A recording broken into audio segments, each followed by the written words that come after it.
So you're going to hustle, get a racket, and a ball somewhere. Once you get those two things, you're going to hustle to your very own safe spot.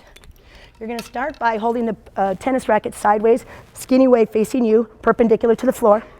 Shake hands with that racket, close your fingers, turn so your fingers are up, place the ball on your racket face, and roll the ball around the edge. Try not to let it fall to the ground. If it falls, go ahead, get it, find your safe spot and restart. Maybe work on turning it around the other direction. Maybe work on popping it up once gently and catching it. Would you care for one, ma'am? Any questions? Go team. One racket, one ball. Thank you for hustling. That's it, Anthony. Thank you, thank you. Get a ball. Here's some extra here. There's some of them frisbees around the area. Just keep looking. I see people, nice quality work, far from others. Nice catch. When you're doing any of these activities, think of the word parallel. Keeping your racket parallel with the ground. That way, it'll be flat, it'll be even, so your ball will just go straight up. And try your best to wait, if you're doing air dribbles, to wait for that ball to get to your waiting racket. And if you're balancing and rolling it around, if your racket is not parallel, it's going to roll, possibly off the racket. Nice, Kristen, way to keep it going. Can you flip it around? Oh, almost. Nice eyes. Way to wait for that to come down there. Well, I see people have graduated up from rolling it on the face of their racket after they've tested their parallelness with the floor to air dribbling.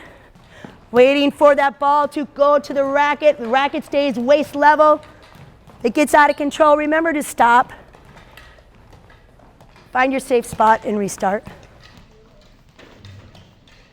Go ahead, place your racket and ball on the ground. If the ball's rolling away, just let it go. And just if you're like me, like to touch things if they're too close, go ahead, take a step away. That way it makes you a better listener. If your eyes are following me as I move around the area, shows me that you're listening as well. Thank you. Hey, thinking of things. First of all, if your grip ever gets turned around, then it's harder to hold the forehand or fingers pointed up. So always do a check of your fingers and your grip. If it gets turned around towards sideways, it's hard to do it now. Your hands are backwards. Turn it like this, and think about the parallelness with the ground.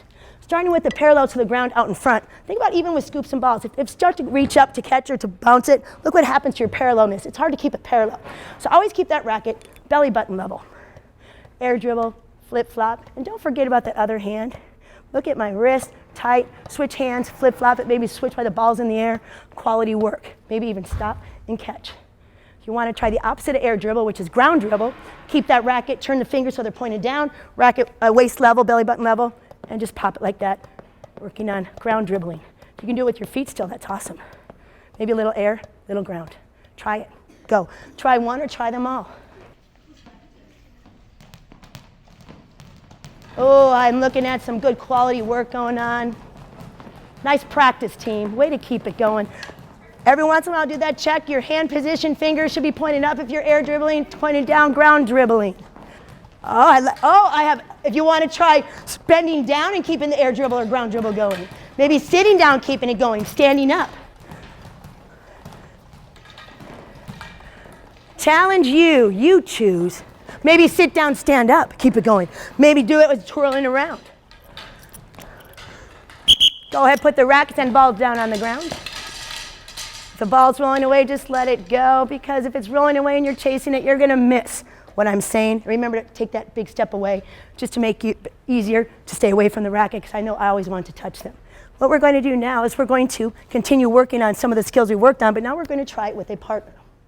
So the extra balls, when we do have an extra ball, you'll have two. When you get with your partner, one partner will just hustle, put it on the stage safely. Then they'll hustle back to you. Let me have Leah, go ahead, pick up your racket. Leave the ball on the ground. What we're going to do now, one racket will be off to the side or on the ground. The partner with the racket, they're just going to prepare for a nice volley. They're going to put the racket out in front of them. They're going to wait for the ball to get to the racket and just gently volley it back to me. So I'll let it bounce once. You can go up, put your racket underneath. So we'll do one. Nice job. Way to go. Wait for it to come to the racket. If it gets out of control, we'll just regroup, restart it. So we're going to straighten that out. Here we go. Pop it. Nice adjustment. That's it. After 4 or 5 tries, switch places. Show me quality work, safety, be aware of your racket where it is and where others are. Find a partner, get started, go. Thanks, Aaliyah. Oh, yes. Tennis is an awesome lifetime activity. Way to wait for it, Steve. The ball can bounce more than once. Tossers, way to be gentle. Remember to switch after 4 or 5 good quality practice.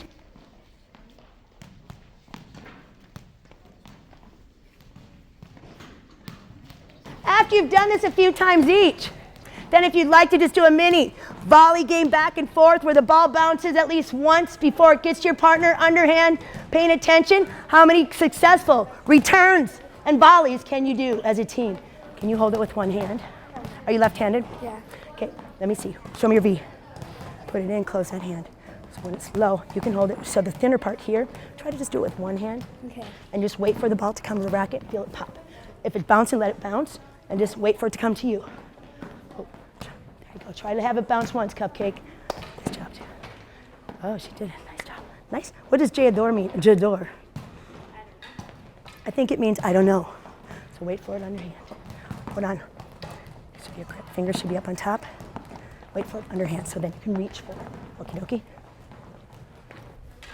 Nice quality partner work, team. Oh, I already have people. Nice quality game back and forth. If it gets too far away, way to stop it, reset for safety. Check your grip. Check the firmness of your wrist. Nice job, tennis stars.